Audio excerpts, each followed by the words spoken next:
don't forget that New Year's readings are available on my website. So if you'd like a personalized New Year's reading, please go ahead and check out my website. If you have any questions, feel free to email me. And hope you'll enjoy this video.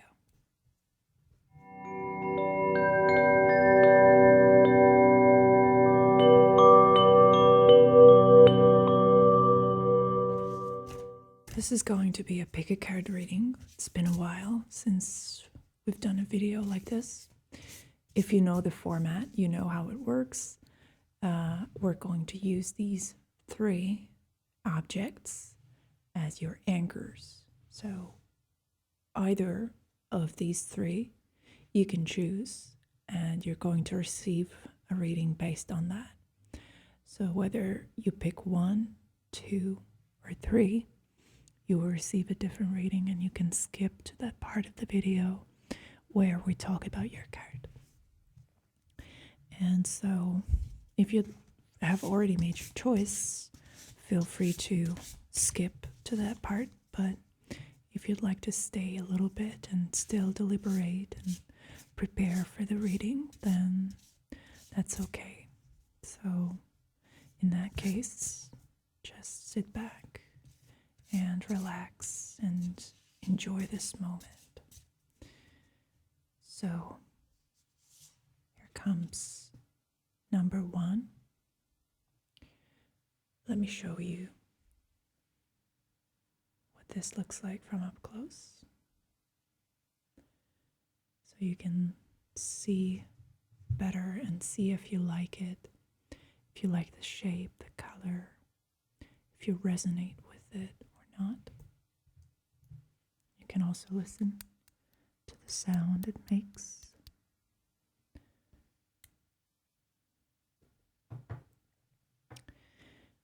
And now let's see number 2.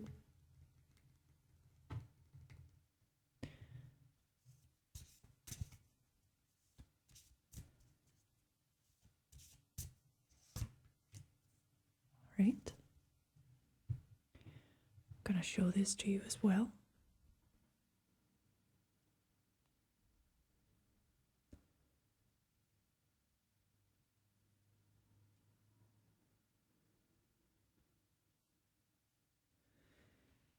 And this is what it sounds like.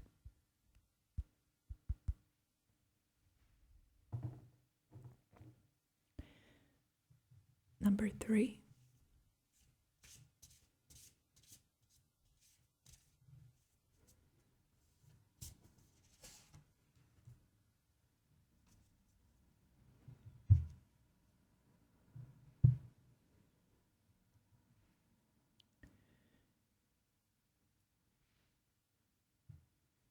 Here it is. Really beautiful. Hematite. This is what it sounds like.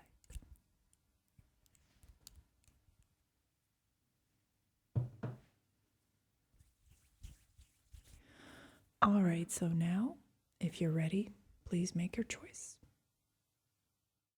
If you picked the first object, your card is none other than the Devil.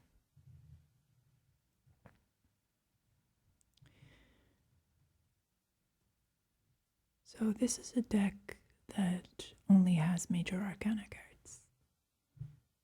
So when choosing a direction, you have no choice but to go deep. And with the Devil, we've touched upon, or we're touching upon, a domain of existence which many people want to ignore and simply forget about. It's the aspect or the dimension of human existence which perturbs and disquiets the mind, the soul. It's those tendencies and trends within us which we would rather didn't exist. We all want to imagine ourselves as angelic beings, very close to perfection. It's a type of narcissistic coping mechanism that we all have and that we all operate with. It's probably a necessary ego defense mechanism to a certain degree. We all need it in order to be able to function in a healthy and efficient way. But at the same time,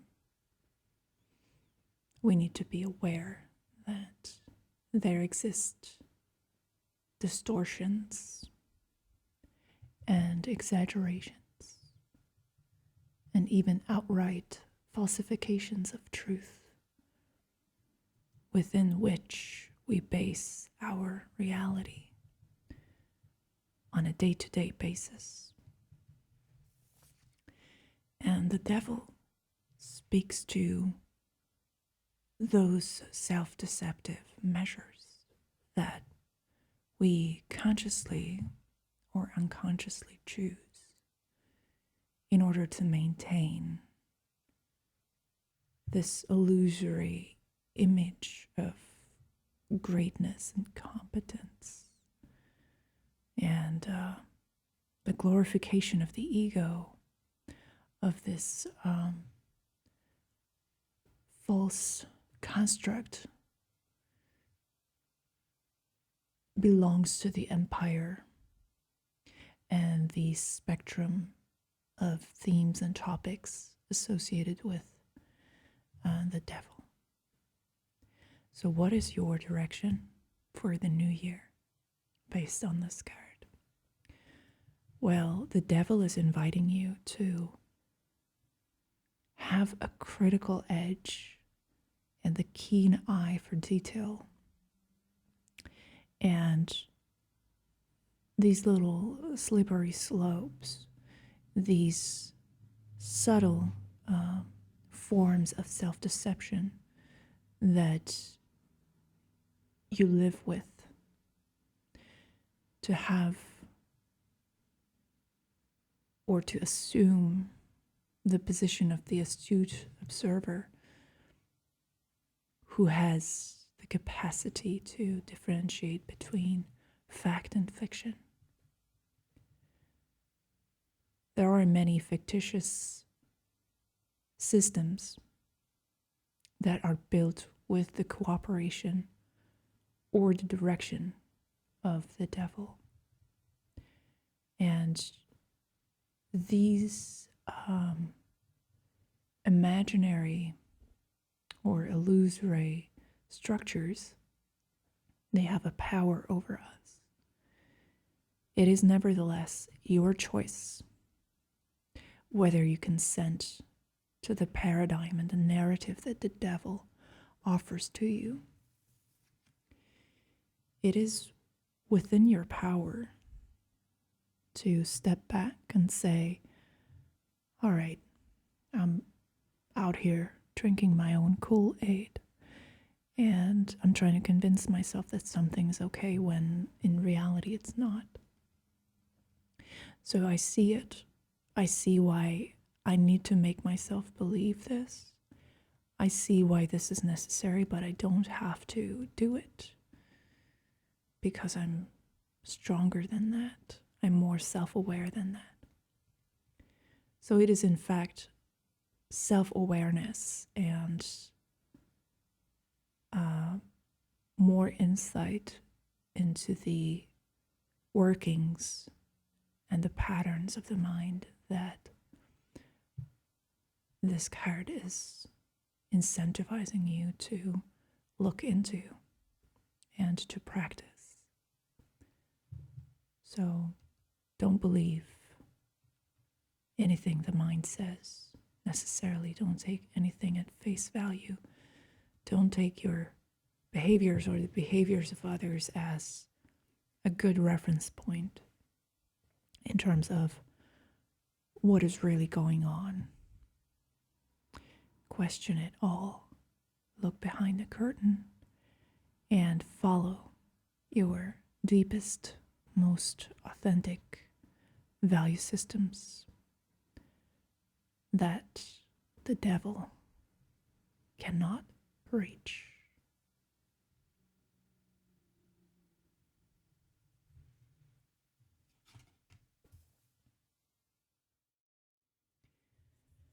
If you picked number 2, your card is Strength. So this is quite a dramatic scene. It's not unheard of, but not entirely typical to depict the scene of strength this way in the tarot. We can see this really muscly and kind of intimidating feline, this beast that is being controlled and stabbed by the protagonist in this scene. So it's simultaneously hugging it, embracing it, and stabbing it in the back. So what is this about? What's happening here, really? Well, I think it's the artistic freedom of the graphic designer who created this card, and it has much less to do with the original message of the card, that this big cat is being hurt this way because this is actually about nonviolence, control by nonviolence. That's the idea behind the Strength card. So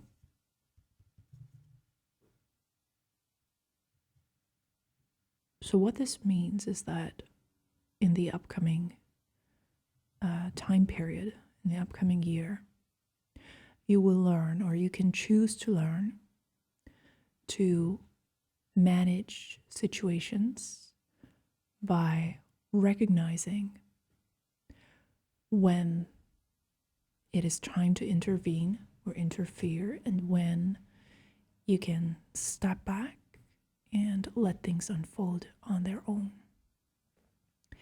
It's a kind of leadership style that is mixed between a very direct hands-on approach and a laissez-faire, more permissive attitude.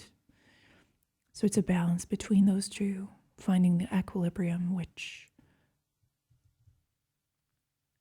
works best and which allows for maximum freedom for all participants and maximum efficiency of the system at the same time. So you can choose to focus your attention and your intention on acquiring this knowledge, and especially if you are in a leadership position, if you are responsible for a group of people or a project, then it's very important that you practice this kind of attitude. And at a certain point, the situation can get so out of control if you don't preemptively exercise this sort of approach and system. It can get to that point where you have no choice but to stab the proverbial jaguar or lion or whatever this is, because it's gotten so far off the rails that it's the only viable option left. But it doesn't have to get to that point. And this is exactly the point the strength card is trying to get across. It's something to consider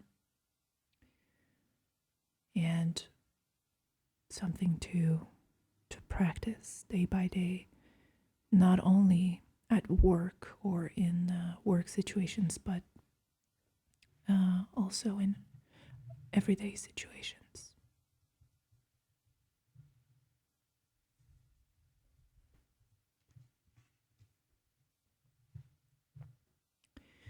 If you picked number 3, your card is none other than the iconic, legendary, scary, but also kind of invigorating card of death. Number 13 of the Major Arcana.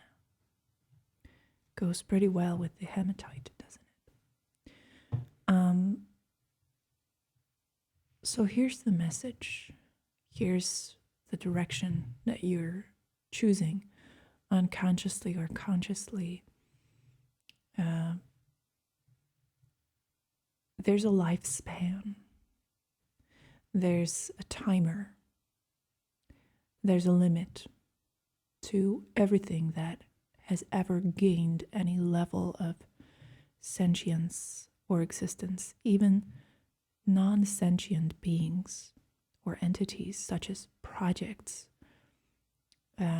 or buildings or books or whatever, or trends in society.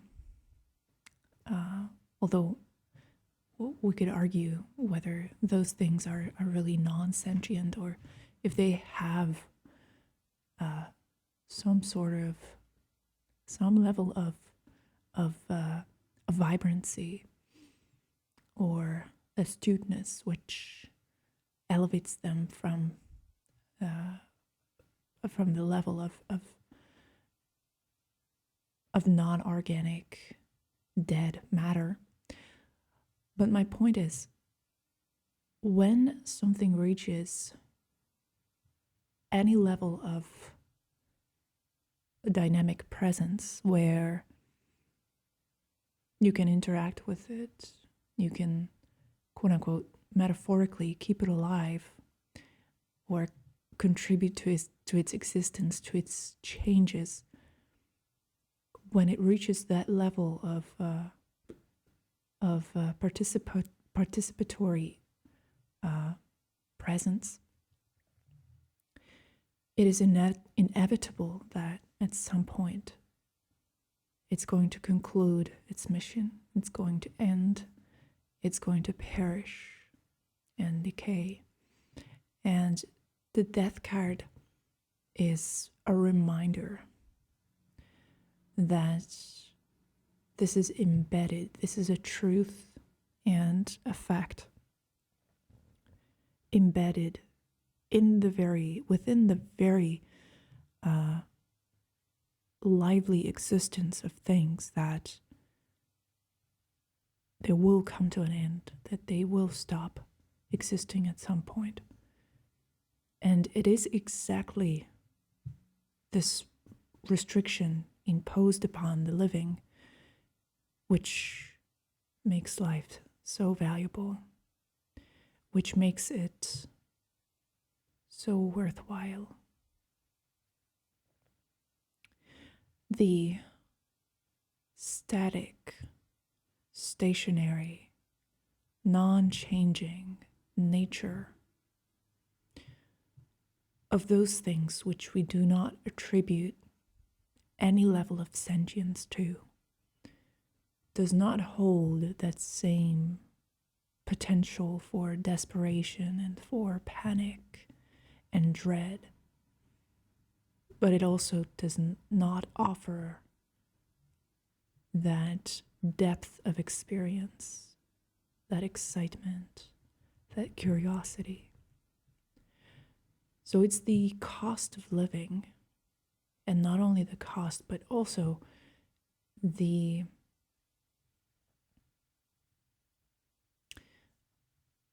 I guess one of the most important components to its greatness. The fact that it is fragile and ephemeral. So here we are. I have the death card in my hand, and you're probably looking at the screen thinking, what does this have to do with me?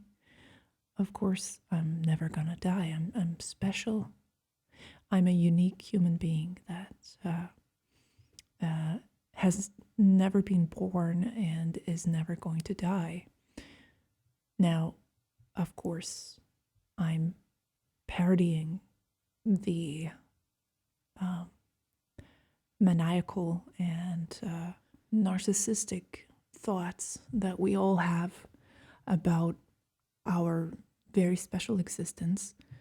We all silently have this belief system that death has nothing to do with us. We act as if we would be protected or immune to this whole phenomenon. It's always other people that have to deal with that. So in the Middle Ages and early Renaissance, there was this movement or this genre in the arts that was called memento mori, remember death. And the point of it was to drive the point home that our existence is ultimately very limited, very short, that we are always on the brink of death, even if it seems very far away. And so at that time, this was done with the intention of reminding people that it's important to follow certain moral guidelines, which were typically enforced by or introduced by Christianity. However, I think that in your case, it's more important, instead of worrying about the many sins that you could be committing or that you could be a part of, at least according to Christian ideology, to instead focus your attention on the many good things that you can still do while you're here. Once you're dead, you can never change the state or the functioning of the things that you now, in this moment, can see are not working properly. You will not be able to interfere once you've turned into a corpse, but you're here now, so you've got nothing to lose. And you have the cosmic, sacred breath animating you. You have the mind, your consciousness, which constantly tries to tell you or show you the things that you're supposed to be doing. You're here, and as long as you're here, you have a say in what happens. And it's up to you. To a certain degree, you have voting power, so to say. Not in a political sense, but I guess more in a spiritual sense. You can stand up against things that you believe are wrong. You can support things that you want to see more of. And that is your responsibility, and not only your responsibility, but it's your joy. So try to remember death in that sense, not in this threatening, hell is going to swallow you once you die, you're a sinner type of paradigm, but instead be reminded of the opportunity each and every day you're alive to do something, to change the patterns that govern you, that govern the microcosm of your existence. You have that power, and oftentimes the only thing that stands between you and the positive, advantageous action that you could be taking is this false belief that this is going to go on forever, that you have an unlimited resource of time and life, when in reality that's not true. So I hope that you enjoy this reading. Thank you for watching. I wish you the best, and see you next time. Bye-bye.